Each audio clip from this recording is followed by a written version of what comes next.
ભરૂચ જિલ્લા પંચાયતની સામાન્ય સભા પંચાયતના પ્રમુખ અધિકારીઓ અને પદાધિકારીઓની ઉપસ્થિતિમાં સભાભવનમાં યોજાઈ હતી, જેમાં વિવિધ વિકાસના કામો અને ઠરાવોને મંજૂર કરવામાં આવ્યા હતા. જિલ્લા પંચાયતના પ્રમુખ મહેન્દ્રસિંહ વાસદિયાના અધ્યક્ષસ્થાને જિલ્લા પંચાયતની સામાન્ય સભા મળી હતી, જેમાં જિલ્લા વિકાસ અધિકારી યોગેશ કાપસે, ઉપપ્રમુખ આરતી પટેલ, કારોબારી અધ્યક્ષ ધર્મેશ મિસ્ત્રી સહિતના પદાધિકારીઓ અને અધિકારીઓ ઉપસ્થિત રહ્યા હતા. આ અંગે જિલ્લા પંચાયતના પ્રમુખ મહેન્દ્રસિંહ વાસદિયાએ જણાવ્યું હતું કે 545 ગ્રામ પંચાયત પૈકી CDP 5 યોજના હેઠળ 149 ગ્રામ પંચાયત અને 17 ગ્રામ પંચાયત RGSA યોજના હેઠળ મંજૂર થયેલ છે. CDP 5 યોજના હેઠળ 16.50 કરોડના 67 ગ્રામ પંચાયતના ટેન્ડરોને આજની સામાન્ય સભામાં સર્વાનુમતે મંજૂર કરવામાં આવેલ છે. જિલ્લા પંચાયત હેઠળના અંદાજિત રકમ 212.77 કરોડના કુલ 185 રોડનું ટેન્ડર થયેલ છે, જે પૈકી 173 રોડ માટે સરકારશ્રીમાંથી ટેન્ડર મંજૂર કરવામાં આવેલ છે. તે પૈકી 95 રોડના કામના વર્ક ઓર્ડર ઇસ્યુ કરવામાં આવ્યા છે. 78 કામો ડિપોઝિટ લેવલ પર છે. વધુમાં ઉક્ત કામો પૈકી આજની સામાન્ય સભામાં સુવિધા પથ યોજના હેઠળના 22 કામો તથા બજેટ લંપ યોજના હેઠળના 7 રીસર્ફેસિંગ રોડના કામોને બહાલી આપવામાં આવેલ છે. જિલ્લા પંચાયત હસ્તકની 16 આંગણવાડીઓ, 6 દૂધ ડેરી બિલ્ડિંગ, 8 શાળાના ઓરડા, 5 ડ્રેનેજ લાઇન ના કામો માટે ટેન્ડર પ્રક્રિયા કરી મંજૂર કરવામાં આવેલ છે, જે સત્વરે પૂર્ણ કરવામાં આવશે.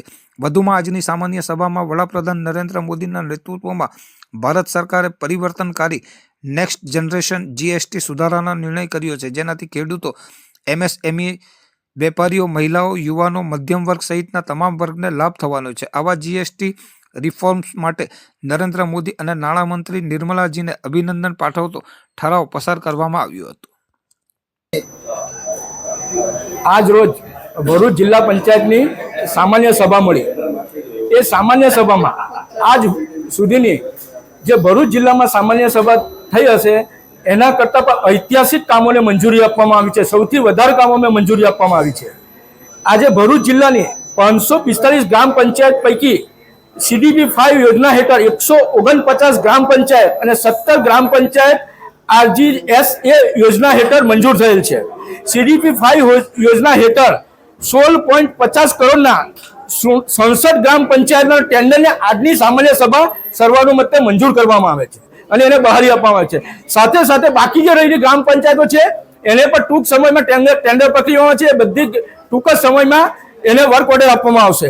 સાથે સાથે ઐતિહાસિક કહી શકાય એવો નિર્ણય ને આ માનનીય ભૂપેન્દ્ર પટેલ સાહેબના સહયોગથી આજે અંદાજિત 212.87 કરોડના કુલ 185 રોડનું સામાન્ય સભાએ ટેન્ડર પાસ કરેલું છે અને તે પૈકી 173 રોડ માટે સરકારશ્રીની ગ્રાન્ટમાં ટેન્ડર મંજૂર થઈ આવેલ છે અને એ પૈકી 95 રોડ કામના આજે વર્ક ઓર્ડર ઇસ્યુ કરવામાં આવેલા છે અને 78 રોડના કામ ડિપોઝિટ લેવલ પર છે.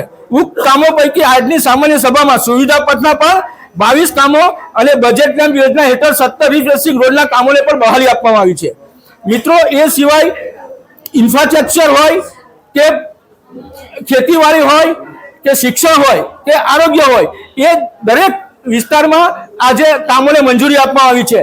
આવનાર ટૂંક સમયમાં જ જે અમે બજેટમાં લીધું હતું કે આજે ઇન્ફ્રાસ્ટ્રક્ચર કે જેવી રીતે શોપિંગ સેન્ટરોથી માંડીને રેસ્ટ હાઉસથી માંડીને જિલ્લા પંચાયતની આર્થિક મજબૂતી કેમ વધે એના માટેના કામોને ટૂંક સમયમાં જ બધા ટેન્ડર પ્રક્રિયા પૂર્ણ કરી અને ખાતમુહૂર્ત કરવા જઈ રહ્યા છે. મિત્રો, આ જિલ્લા પંચાયત આજની જે સભા છે એમાં આપણા માનનીય વડાપ્રધાન શ્રી નરેન્દ્ર મોદી સાહેબે 22 તારીખે જે એના પહેલા જે લાલ કિલ્લા પરથી દેશવાસીઓને વચન આપ્યું હતું કે હું દિવાળીની તમને ગિફ્ટ આપીશ અને એના અનુસંધાનમાં વચન પાડીને આપણા માનનીય વડાપ્રધાન શ્રીએ 22 તારીખે પહેલા માતાજીના નોરતે ભારતવાસીઓને GSTના જે 4 સ્ટેપ હતા એના 2 સ્ટેપ કરી અને આ ભારતની જનતાને બહુ મોટી રાહત આપી છે અને એના કારણે GSTના 2 સ્ટેપ થવાને કારણે અને GST ઘટાડાને કારણે 1 રૂપિયાથી લઈ અને 3 લાખ રૂપિયા સુધીનું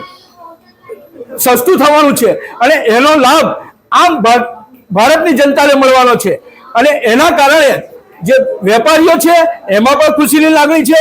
ગરીબ વર્ગ હોય, મધ્યમ વર્ગ હોય, ખેડૂત હોય કે કોઈ પણને આ GSTના ઘટાડાથી એટલો બધો લાભ મળ્યો છે કે જાણે આજે ભારત દેશમાં એક દિવાળી જેવી રીતે રામચંદ્ર ભગવાન આવ્યા હતા અને જે અયોધ્યામાં જે દિવાળી ઉજવાઈ હતી એવી રીતે સમગ્ર ભારતમાં એક લહેર ખુશીની ફરી વળી છે.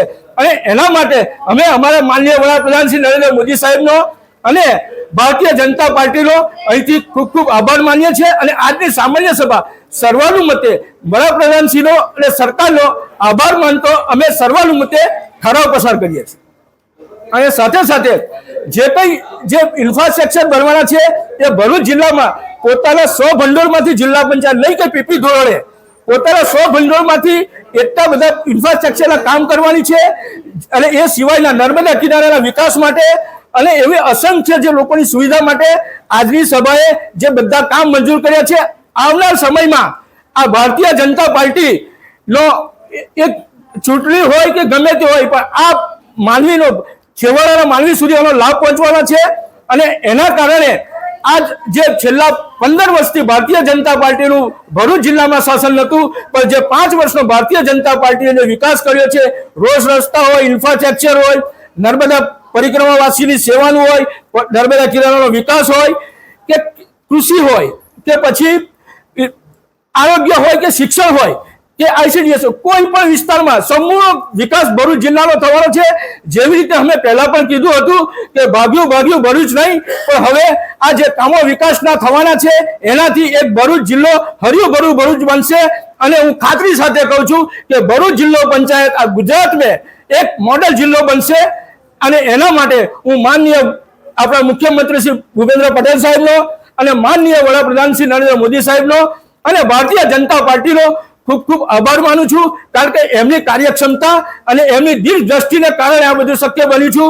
અને એમાં પણ જે મારી આ જિલ્લા પંચાયતના સભ્યો છે, ચેરમેનશ્રીઓ છે, જિલ્લા સંગઠન છે, ધારાસભ્યશ્રી અને સંસદ સભ્યશ્રી આ બધાનો તમામ સહકાર જે અમને વિકાસના કામમાં મળ્યો છે એમનો પણ આ તબક્કે હું ખૂબ ખૂબ આભાર માનું છું.